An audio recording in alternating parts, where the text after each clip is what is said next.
2 साल से बंद पड़े बारदाना गोदाम में लगी भीषण आग, लाखों का बारदाना जलकर हुआ खाक।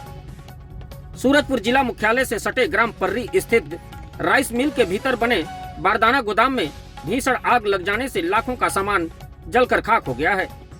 मामला कोतवाली थाना क्षेत्र का है, जहां बीती रात अचानक अज्ञात कारणों से गोदाम में रखे बारदानों में आग लग गई। देखते ही देखते आग की लपटें तेज हो गई, जिससे लाखों का बारदाना जलकर खाक हो गया है। आग लगने की सूचना मिलते ही दमकल की 5 वाहन मौके पर पहुंच आग पर काबू पाने का प्रयास करने लगी। आग का रौद्र रूप को देखते हुए दूसरे जिलों की दमकल वाहनों का भी मदद लिया जा रहा है। जानकारी के मुताबिक इस बड़ी घटना में किसी भी प्रकार का कोई जनहानि नहीं हुई है, लेकिन जले बारदानों की कीमत लाखों में बताई जा रही है।